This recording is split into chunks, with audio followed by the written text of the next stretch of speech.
कैसे कैसे महापुरुष हमारे कुल में हुए हैं, ये कथा का श्रवण करके जीव को ज्ञान होता है। इसलिए कथा सुनना। ये सूर्यवंश की कथा है, मानधाता वंश की कथा है। जगत कल्याण के लिए मानधाता वंश में भागीरथ जी गंगा जी को लेकर आए।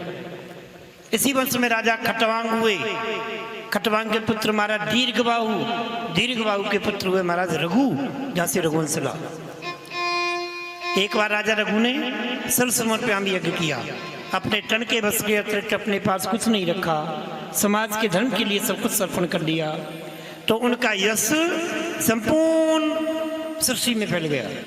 जो वंश सूर्य के नाम से चल रहा था, सूर्यवंश के नाम से चल रहा था, इक्ष्वाकु के नाम से चल रहा था, मानधाता के नाम से चल रहा था, अब वही वंश रघु के नाम से चलने लगा, रघुवंश।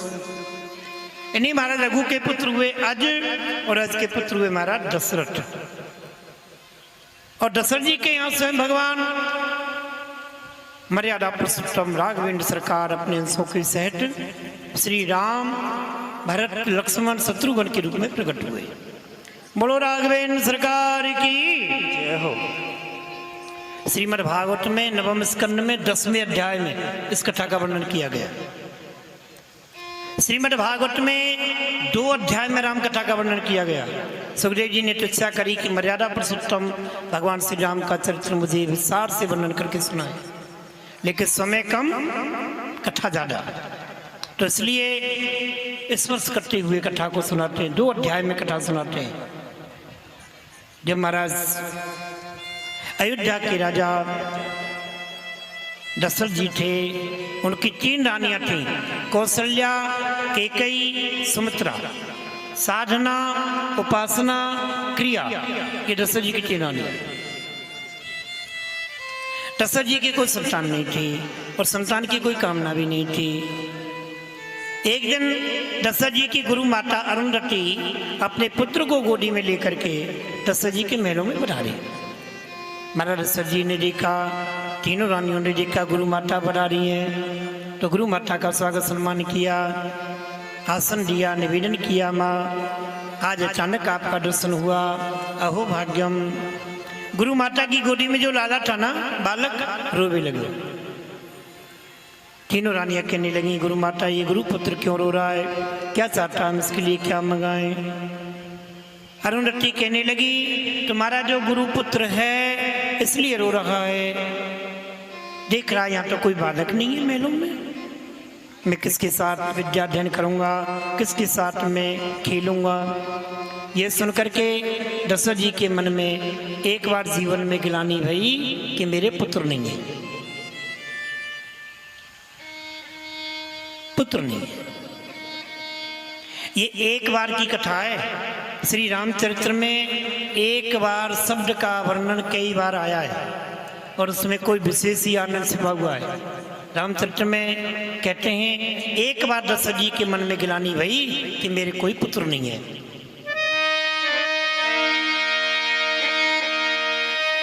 एक बार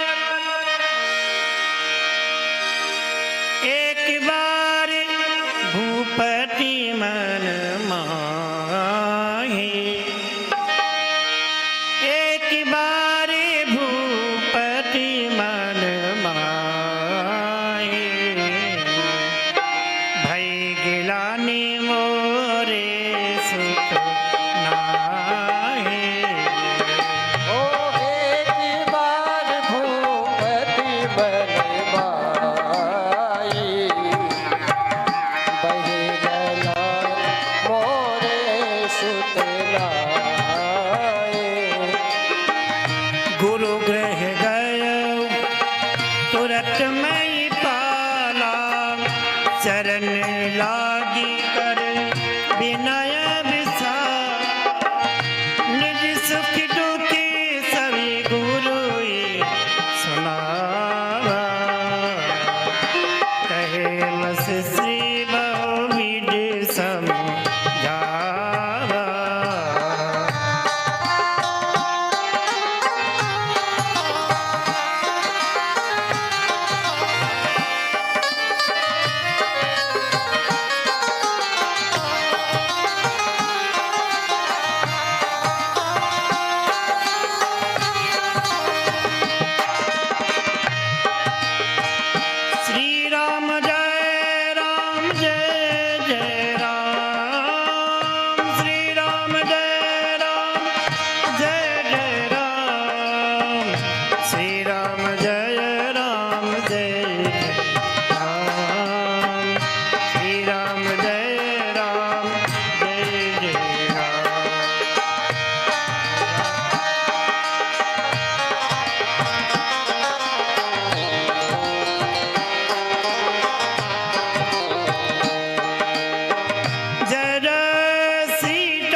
गुरु जी के पास आए, प्रणाम किया, कहने लगे दशरथ आज पहली बार तुम अपने मन में कामना लेकर के आए हो, पुत्र की कामना लेकर के आए हो। समय से पहले भाग्य से ज़्यादा नहीं मिलता। आज पहली बार तुम पुत्र की इच्छा लेकर आए हो तो धैर्य धारण करो। आज मैं तुमको आशीर्वाद देता हूँ, तुम्हारे घर में एक नहीं, दो नहीं, तीन नहीं, 4 पुत्र होंगे। धरऊ धीर हुई है सुत चारी। हाँ गुरुजी 4 पुत्र होंगे? बोले हाँ। बोले जब गुरुजनों की कृपा होती है ना, एक की इच्छा करो 4 रह जाए। बोले गोविंद भगवान की। कब होंगे गुरुजी, कैसे होंगे? तो बोले इसके लिए सत्कर्म करो, यज्ञ करो। त्रेता युग में यज्ञ के द्वारा मनुष्य अपनी इच्छाओं को पूर्ण करते हैं। पुत्र कामेष्टि यज्ञ किया, मनोरमा सरयू के किनारे जब यज्ञ किया, भक्ति के साथ आहुतियां जब प्रदान करी हैं तो स्वयं अग्निदेव प्रकट हो गए, प्रसाद लेकर प्रकट हो गए। वशिष्ठ जी से कहा, वशिष्ठ जी ये अभी बात देव निपजाई, यथा योग सब भाग बनाई, यथा योग ये प्रसाद तीनों रानियों को खिला देना। समय आने पर आपके घर में 4 पुत्र होंगे। वशिष्ठ जी ने वो प्रसाद दशरथ जी को दिया और दशरथ जी प्रसाद को लेकर के प्रसन्न चित्त महलों की ओर चले। दशरथ जी जब महलों की ओर आ रहे थे तो दशरथ जी मन में सोचने लगे, गुरु जी ने आशीर्वाद दिया 4 बेटा होंगे, हैं? अग्निदेव ने प्रसाद दिया है 4 बेटा होंगे। लेकिन दशरथ जी सोचने लगे रानी 3 और बेटा 4, 2 बेटा किस रानी को होंगे? तो दशरथ जी मन में सोचने लगे कौशल्या जी को 2 लाला है जाए, केकई सुमित्रा को 1-1 हो जाए। दशरथ जी का भाव। दशरथ जी मन में सोचते जा रहे थे कौशल्या जी को 2 पुत्र कैसे होंगे? तो दशरथ जी ने मन में सोचा, सुनो जो रानी ज्यादा प्रसाद खावेगी ना बाकी 2 लाला होंगे। तो दशरथ जी ने बड़ी चतुराई करी, तीनों रानियों को अपने पास बुलाया। तीनों रानियों ने आकर के प्रणाम किया और अपने हाथों से दशरथ जी ने प्रसाद दिया। रामचरित्र में वर्णन आया, अर्ध भाग कौशल्य दीना, उभय भाग आदि कर कीना। उस प्रसाद में से आधा प्रसाद कौशल्या जी को दिया, इनको 2 लाला हो जाए। उभय भाग आदि कर कीना, आधा आधा करके केकई सुमित्रा को दिया, इनको 1-1 लाला हो जाए। दशरथ जी जाते कौशल्या जी को 2 पुत्र हों। दशरथ जी तो प्रसाद लेकर के चले गए। तीनों रानियां भगवान का नाम लेकर के जब प्रसाद पाने को तत्पर हुई, कहते भगवान तो कुछ और ही चाहते हैं। बोलो गोविंद भगवान की। दशरथ जी चाहते कौशल्या जी को 2 पुत्र हों, लेकिन भगवान तो कुछ और ही चाहते। जब तीनों रानियां प्रसाद पाने को तत्पर हुई, उसी समय अयोध्या में महलों के ऊपर, कौशल्या जी के महलों के ऊपर एक चील उड़ रही थी। चील उसने देखा तीनों रानियों के हाथ में प्रसाद, तो महाराज प्रसाद को देख करके ये चील आई और सुमित्रा जी के हाथ से एक ही झपट्टा में प्रसाद लेकर उड़ गई। और सुमित्रा जी रोने लगी, मेरे प्रसाद को तो चील ले गई, मुझे तो पुत्र नहीं होगा। कौशल्या के कई कहने लगी, सुनो सुमित्रा रो मत, प्रसाद अभी हमारे हाथों में। इसलिए कौशल्या के ने क्या किया, अपने प्रसाद में से थोड़ा थोड़ा प्रसाद लेकर के सुमित्रा जी को दिया। और सुमित्रा जी के पास 2 भाग पहुंच गए, कौशल्या के भाग में से और केकई के भाग में से। इसीलिए कौशल्या केकई को 1-1 लाला हुआ और सुमित्रा जी को 2 हुए। बोलो गोविंद भगवान की। सुमित्रा सोचने लगी, मेरे प्रसाद को तो चील ले गई, मुझे तो पुत्र नहीं होना था, मेरे प्रसाद को तो चील ले गई। लेकिन आज कौशल्या केकई ने अपने प्रसाद में से मुझे प्रसाद दिया। और सुनो, यदि इस प्रसाद के प्रभाव से मेरे 2 पुत्र हो गए ना, तो एक पुत्र को जीवन पर्यंत कौशल्या के पुत्र की सेवा में दे दूंगी और दूसरे पुत्र को जीवन पर्यंत केकई के पुत्र की सेवा में दे दूंगी। इन्होंने प्रसाद का त्याग किया है, मैं अपने पुत्र को त्याग करूंगा। सुमित्रा जी के 2 पुत्र थे, बड़े थे लक्ष्मण जो जीवन पर्यंत कौशल्या नंदन भगवान राम के सेवक बन के रहे, और दूसरे थे शत्रुघ्न जो कैकेयी के पुत्र भरत के साथ जुगल जोड़ी रूप में दास रूप में रहे। ये त्याग और समर्पण की भावना है, इसलिए जीवन में त्याग करो।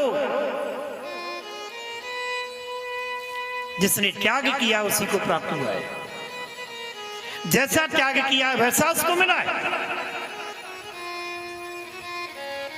कहते महाराज कथा तो अनंत है। बोले ये चील जो प्रसाद को लेकर उड़ी, इस प्रसाद का क्या हुआ? बोले जो चील थी ना, ये प्रसाद को लेकर के उड़ी, लेकिन इस चील ने उस प्रसाद को खाया नहीं। तो किसने खाया?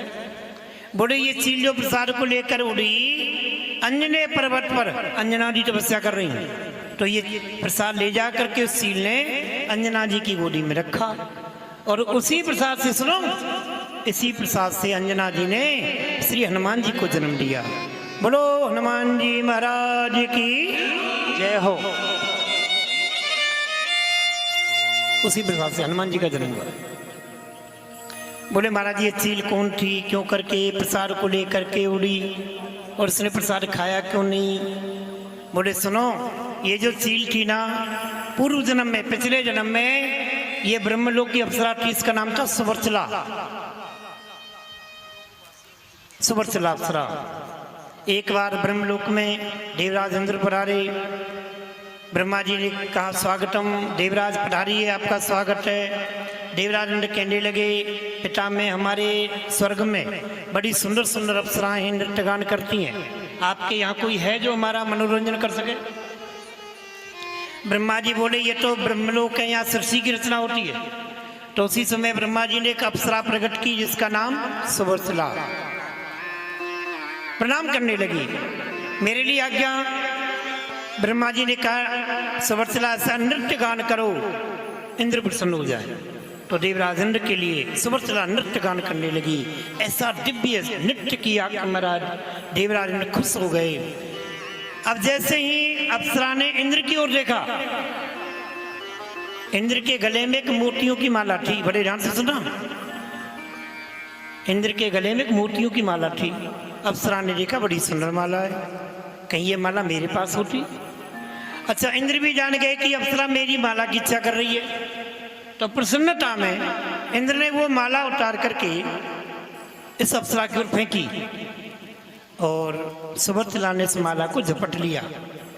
ब्रह्मा जी को क्रोध आ गया, अरे सुवर्चला, ब्रह्मलोक की अप्सरा होकर के तुमने आज एक तुच्छ वस्तु पर दृष्टि डाली। जैसे मृत्यु लोक में एक जीव चील अच्छे पदार्थ पर दृष्टि नहीं डालते, सुंदर पदार्थ को नहीं देखती, झूठे भोजन को, मरे हुए पशु पर दृष्टि डालती है चील, क्योंकि उसकी दृष्टि बिगड़ गई, और जिसकी दृष्टि बिगड़ गई उसकी सृष्टि बिगड़ गई। और गोविंद भगवान की हो। तुम अप्सरा रहने के योग्य नहीं, क्योंकि दृष्टि बिगड़ गई। अच्छा, तुम मनुष्य भी बनने के योग्य नहीं हो, और अप्सरा भी रहने के योग्य नहीं, तुम चील हो जाओ, चील हो जाओ। चील होती ना, उसकी दृष्टि बड़ी अपार होती, आकाश में उड़ती, लेकिन मरे पशु को, झूठे भोजन को पृथ्वी पे देख लेती। आजकल तो भारत देश में चील दिखाई नहीं देती, कहां चली गई? अप्सरा थी, चरणों में गिर पड़ी, क्षमा करिए, मुझसे बहुत बड़ी भूल हो गई, मैं चील बनूंगी, नीच योनि में जाऊंगी, लेकिन मेरी मुक्ति कैसे होगी, इस योनि से मुक्त कैसे होंगी? तो ब्रह्मा जी कहने लगे, सुनो, त्रेता युग में अयोध्या के राजा दशरथ होंगे, उनके यहाँ कोई संतान नहीं होगी, पुत्र की इच्छा से वो यज्ञ करेंगे और स्वयं अग्निदेव प्रसन्न होकर के हवि प्रसाद देंगे। दशरथ जी इस प्रसाद को ले जा करके महलों में तीनों रानियों को बांटेंगे। और सुनो, सावधान, एक रानी के हाथ से प्रसाद को लेकर के उड़ जाना। अंजने पर्वत पर अंजना जी तपस्या कर रही हैं, अंजना जी को भी सांप लगा है, उसी प्रसाद से अंजना जी के भी पुत्र होगा। वो प्रसाद ले जाकर के अंजना जी की गोदी में रख लेना। इस कार्य को करते ही तुम नीच चील योनि से मुक्त हो जाओगी और पुण्य अप्सरा बन करके ब्रह्मलोक में आ जाओगी। कथा तो अनंत है। यही बेटे गर्भ से सब नारी, सभी रानियों ने गर्भ धारण किया। नौवीं तिथि मधुमास पुनीता, नौवीं तिथि मधुमास चैत्र का महीना। एक दो तिथि की बात नहीं है, शुक्ल पक्ष कृष्ण पक्ष की बात नहीं है। मधुमास चैत्र का महीना, मधुमास माना गया उसको। और उस मधुमास में महाराज स्वयं भगवान अवतार लेकर के आए, प्रकट हुए हैं भगवान। शुक्ल पक्ष में अभिजित मुहूर्त में कौशल्या जी के यहाँ स्वयं भगवान मर्यादा पुरुषोत्तम राघवेंद्र रूप में पधारे। अब हम भी अपने मन में ऐसा भाव बनाएं कि अब समय हम लोग अयोध्या में, ये स्थान अयोध्या, नाम रूप लीला धाम, जहाँ भगवान का नाम लिया जाता है वहाँ भगवान का स्वरूप प्रकट होता है। और जहाँ स्वरूप प्रकट होता है वो भगवान की एक लीला होती है। और जहाँ भगवान की लीला होती है वहीं धाम बन जाता है। भगवान तो सर्वव्यापक हैं, जहाँ प्रभु को पुकारा जाए वहीं प्रकट हो जाते हैं।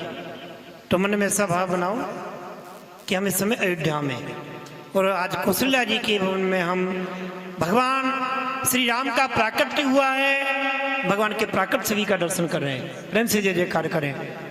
बोलो राघवेंद्र सरकार की जय हो। आदि कर रहे हैं, जय और आदि कर रहे हैं। हाँ भयो, जय बोला करो सभी, है ना, जब महाराज जी बुलाएं तो। ऐसा लगे कि गट्टक ने तब अयोध्या बन गया। इतने आनंद के साथ हम लोग भगवान का उत्सव मनाएंगे। आज सभी देवता भगवान की स्तुति करने लगे। महाराज वेद ध्वनि होने लगी, बाजे बजने लगे, उत्सव होने लगे, घर घर में मंगलाचार होने लगा। आज सभी भगवान का प्राकट स्तुति गाने लगे।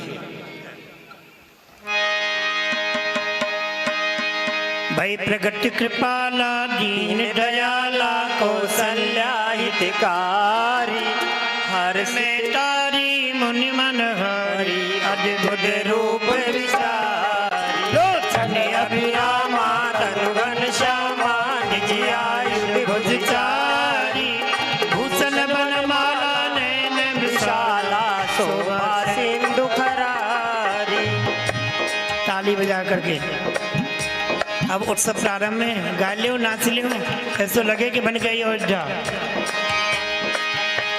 प्रगट कृपाला दीन दयाला कौशल्या हितकारी, हर्षित में तारी मुनि मन हरे अद्भुत रूप विचार, लोचन अभिरामा तनगन श्यामा, निज आयु भुज चारी, भूषण बनमाला नयन विशाला, शोभा सिंधु करारी, कई डोई कर जोरी स्तुति तोरी, जय विद करो अनंता, आया गुण ज्ञानातीत अमाना, वेद पुराण बनंता, करुणा सुख सागर सब गुण आग। गा लियो, नाच लियो।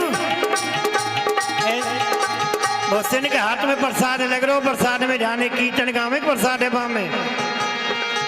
उपजा जब ज्ञाना ब्रह्म सिकाना, चरित बहुत विद कीन चय, कई कथा सुहाई माति बुझाई, यही प्रकार सुत